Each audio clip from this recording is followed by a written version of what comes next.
Sesaat lagi ikuti diskusi saya bersama Redaktur Pelaksana Jawa Pos Radar Bali, Muhammad Ridwan, dalam editorial harian Jawa Pos Radar Bali. Selamat malam Pak Ridwan. Selamat malam Mbak Bagaimana kabarnya hari ini? Baik, alhamdulillah sehat. Sehat. Nah, malam hari ini kita akan berbincang-bincang mengenai headline yang termuat dalam koran Jawa Pos Radar Bali edisi Jumat 25 Desember 2020. Di halaman pertama Pak Ridwan. Ya. Edisi 25 Desember hari ini tertera Natal nan sederhana.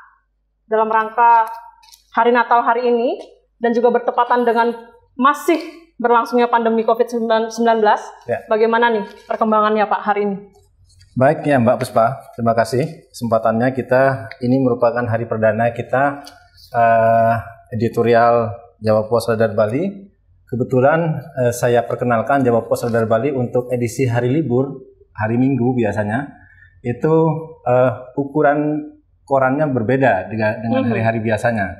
Kalau hari-hari biasanya itu kita dengan besaran koran 7 kolom. Hari ini dengan bentuk tabloid ini hanya 5 kolom. Hanya 5 kolom saja. Bentuknya tabloid hanya spesial pada hari-hari libur saja. Misalnya hari Minggu. Dan kebetulan tahun ini Jawa Pos memutuskan untuk 3 kali terbit dengan tabloid. Dengan bentuk dan formula tabloid ya. Pertama hari ini tanggal 25 Desember 2020, kemudian besok tanggal 1 tanggal 1 Januari. Ya, Januari nanti. Nah, ini di halaman pertama. Hari ini kita menempatkan sebuah headline tentang pelaksanaan Natal sederhana. Ya, pelaksanaan Natal dan sederhana. Judulnya ya, headline-nya. Judul headline maksudnya judul yang paling besar ini, Pak. Ya, yang di bold ya. Jadi ini kita menempatkan berita headline tentang ini karena memang kebetulan hari ini adalah pas perayaan Natal bagi umat Kristen ini di seluruh dunia, di Indonesia dan khususnya di Bali. Saya mau menyampaikan apresiasi dan menyampaikan selamat Natal buat umat Kristiani di Bali. Mudah-mudahan semuanya berlangsung dengan damai dan kita lihat dari pagi hingga sore ini aman-aman saja di Bali, berlangsung kondusif. Dan mudah-mudahan hingga selesai nanti. Dari kemarin kita melaksanakan umat Kristiani melaksanakan misa Natal, itu juga sudah berlangsung dengan hikmat, itu ya, hikmat. Nah, headline ini Natal nan sederhana karena ini kita melaksanakan Natal di tengah pandemi COVID-19. Ya, mana kita tahu bahwa COVID-19 ini sudah menjangkiti kita sejak bulan Maret. Kalau pertama kali kan di Wuhan tahun Februari itu.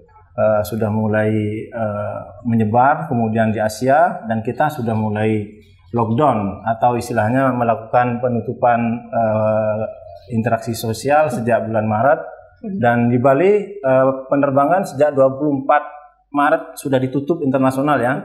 Bahkan sejak itu pula seluruh kegiatan pariwisata di Bali ditutup. Lumpuh. Dan Natal pun saat ini dilaksanakan dengan cara sederhana karena memang sedang dalam keadaan kondisi COVID-19, di mana kita harus melakukan pembatasan sosial. Dan di sini gereja-gereja yang muat di harian Jawa Pos Radar Bali ini sudah menerapkan protokol kesehatan dengan baik. Ya, protokol kesehatan dengan baik. Pertama dilakukan sterilisasi terhadap kondisi gereja, kemudian pelaksanaan khutbah misa Natal itu dilaksanakan juga dengan peserta atau umat yang terbatas. Ya, dibatasi jumlahnya. Misalnya kapasitas gereja itu sekitar 100 orang, dikurangi setengahnya sekitar 50 orang saja dan dilakukan secara bersif. Ya, secara tidak sekaligus. Jadi secara bertahap. Ada rentan waktunya bertahap ya. Ada bertahap untuk menjaga apa? Untuk menjaga bahwa kondisi ini bisa dipastikan bahwa kita tetap melaksanakan protokol kesehatan dengan baik. Gitu. Dan juga menghindari kerumunan tentunya ya. Kerumunan. Kalau untuk kerumunan kan di Bali FKUB sendiri sudah melakukan surat edaran juga agar bagaimana ritual keagamaan itu dibatasi, dibatasi sehingga sudah ada aturan-aturannya yang sudah diterapkan di sana oleh FKUB sejak bulan November lalu. Ya. Bahkan di headline ini juga diperlihatkan gambar-gambar yang menurut saya juga terkesan sepi ya di gereja-gereja ini karena tentunya ada pembatasan sosial tadi ya Pak ya. Iya. Di sini juga terlihat sepi karena memang betul bahwa perayaan Natal kali ini terutama di Bali juga dirayakan dengan cara yang sederhana dan meminimalisir kerumunan orang tadi. Satu hal kan untuk agar ini dilakukan agar tidak muncul klaster baru terhadap penyebaran COVID-19 ini, makanya ini diterapkan dengan pola social distancing atau istilahnya physical distancing atau jaga jarak. Betul. Ya, itu loh. Iya. Untuk halaman berikutnya di halaman 4, ya. Pada Metro Denpasar tertulis judul Metro Denpasar tertulis judul Polda Bali kerahkan 1.414 personil untuk mengamankan Hari Raya Natal. Bagaimana ini dimuat? Ya, halaman kota, halaman Metro Denpasar ini adalah memuat tentang fenomena kota Denpasar dan sekitarnya.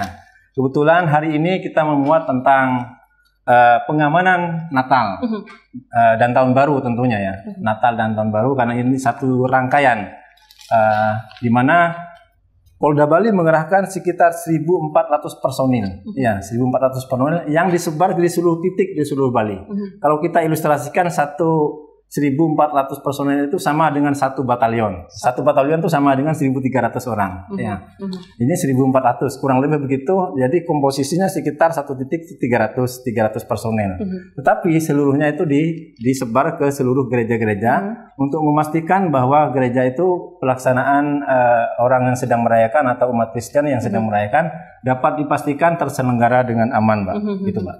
Di sini juga disebutkan bahwa dari 1.400 itu disebar ke 19 titik pos ya, Pak ya? Ya, betul. Guna mengamankan perayaan Natal itu tadi. Termasuk gereja-gereja di kawasan wisata. Kawasan wisata. Betul sekali. Dan kemudian kita ke daerah, Pak. Oh ya. Di halaman 13 ya. Bali Dwipa. Ada apa di sana? Tertulis Tabanan zona merah. Wais, luar biasa. Kafe Remang Ogah Patuhi Prokes. Apa nih yang tertulis di dalam sini, Pak? Ya, baik. Penularan COVID-19 ini kan sebetulnya di Bali sudah mulai menurun sejak bulan September itu sudah mulai melandai ya. Namun sejak bulan Desember, sejak adanya wacana untuk membuka kembali pariwisata, kemudian banyaknya kerumunan massa dan lain-lain, arus transportasi udara, kemudian arus transportasi darat mulai sedikit dibuka, maka kemudian banyak kembali aktivitas masyarakat yang longgar. Ya. Di Tabanan kita menempatkan headline tentang zona merah ini karena memang kota Tabanan sebelumnya disebutkan sebagai zona oranye. Ada peningkatan berarti? Ya, ada peningkatan yang cukup signifikan, sekitar 12% sehingga kemudian Tabanan berubah menjadi status zona merah. Zona merah ini tentu disikapi langsung, Mbak, oleh Satgas COVID di Tabanan itu untuk memastikan bahwa tidak muncul klaster-klaster baru. Yang disasar di sini adalah kafe-kafe atau tempat hiburan malam yang menjadi tempat berkumpulnya atau berkerumunnya banyak aktivitas warga. Di sini kan ada pengunjung, kemudian juga ada pelayan atau karyawan dari kafe-kafe itu yang di sana dilakukan sidak. Dilakukan pemantauan secara langsung oleh tim Satgas di sana, dan ternyata ditemukan ada banyak pelanggaran di sana, terkait dengan protokol kesehatan tentunya ya. Dalam hal penerapan protokol kesehatan ini, Mbak.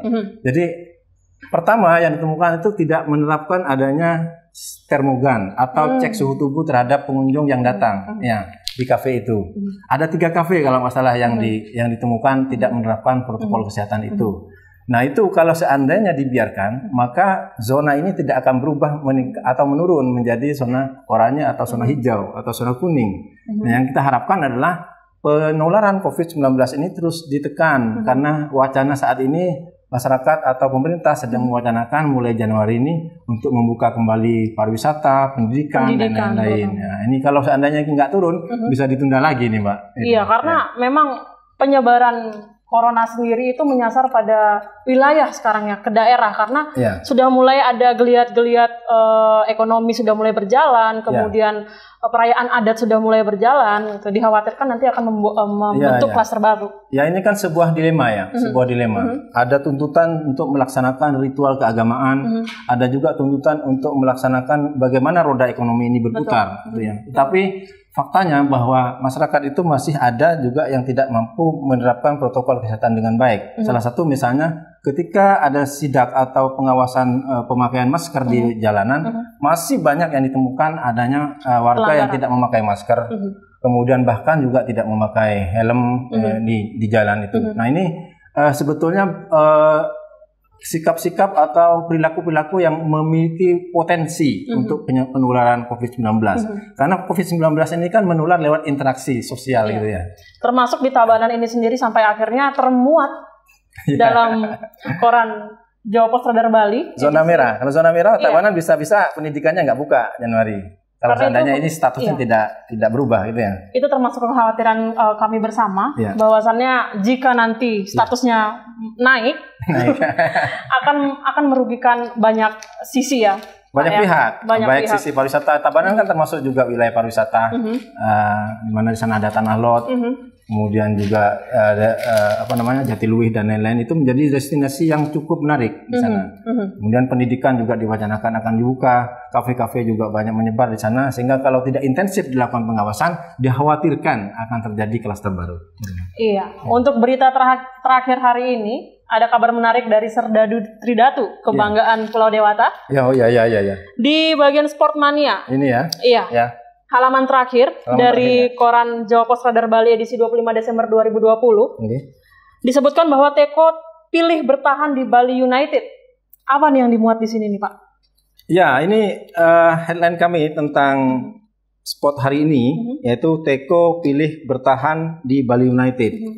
Ini menjadi kabar gembira bagi Semeton Dewata, khususnya para penggemar atau pendukung, supporter Serdadu Tridatu julukan Bali United, di mana sebelumnya Stefano Teko Cugura ini, pelatih Bali United, menjadi teka-teki apakah kontraknya akan diperpanjang atau diputus.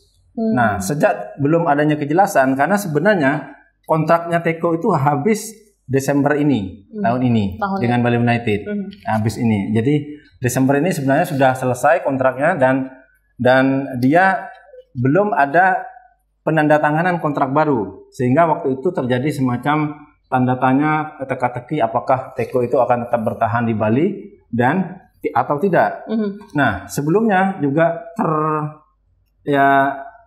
tersiar kabar isu yang tidak bagus, misalnya Teko itu dilamar kemudian atau diincar oleh negara-negara tetangga oleh klub-klub asing, klub asing. Misalnya ada Malaysia, ada Thailand, kemudian ada Vietnam, bahkan mengincar jasanya untuk menjadi pelatih di sana. Menghadapi sebenarnya musim liga kalau Liga 1 di Indonesia kan sudah ditunda, dan penundaannya juga belum jelas kapan, apakah Februari atau kapan, karena belum jelas. Ini semua terkait karena COVID-19, termasuk juga Teko ini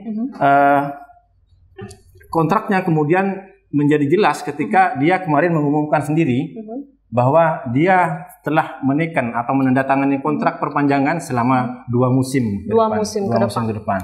Ya. Nah, itu dia tadi berita yang cukup menarik untuk Serdadu Tridatu, ya, berasal dari Serdadu Tridatu, bahwasannya pelatih utama, pelatih kepala dari Bali United tetap bertahan di Bali United. Tetap menjadi pelatih Bali United untuk mengawal Bali United menjadi prestasi lebih baik.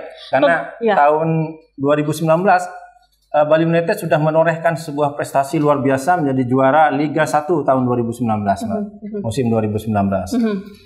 Dan ini juga merupakan berita yang sangat menarik tentunya. Ya. Bahwa disebutkan di sini juga tergambar pula ya wajah dari pelatih kepala, pelatih kepala Bali United. Ya. Dan tentunya dari wajahnya saja kita sudah bisa lihat bahwa beliau rasanya betah untuk bertahan di Bali United. Dan tentunya ini merupakan kabar gembira. Sejak dia memiliki putra, Kemarin kan sempat ini lahir. ceritanya agak humanis ya Pak ya? Ya, humanis. Putra yang keberapa ya kemarin itu kan berlahir pada bulan September kalau nggak salah itu. Dia rasa kebahagiaannya bertambah dan mencintai Balinya juga bertambah. Dan pernah suatu ketika dia menyatakan bahwa saya sudah sangat mencintai Bali. Jadi pelatih asal Brasil ini sebenarnya sudah sempat pulang ke negaranya sebelum corona itu menyebar dan tahun lalu pada Natal tahun lalu dia sebenarnya juga pulang, tapi Natal tahun ini dia memilih tidak pulang, tetap berada di Bali dan merayakan Natal di Bali. Karena apa? Karena keinginannya dia untuk memastikan bahwa kontraknya diperpanjang dan kontrak itu sudah jelas ketika dirinya sendiri menyampaikan di akun Twitternya yang juga di website Bali United juga disampaikan bahwa penandatanganan kontrak perpanjangan bagi Teko itu diperpanjang selama 2 musim dan ini menjadi kabar gembira bagi Semeton Dewata. Iya. Itu dia tadi perbincangan hangat kami bersama dengan Mas Ridwan. Ya. Terima kasih banyak Mas Ridwan. Sama-sama. Terima kasih banyak. Informasi tadi sekaligus menutup Nirwana sepekan kali ini. Anda bisa mengakses siaran kami melalui TV digital terestrial atau mengunduh aplikasi JPM Stream melalui Gawai. Nirwana sepekan berimbang dan inspiratif. Om Santi Santi Santi Om.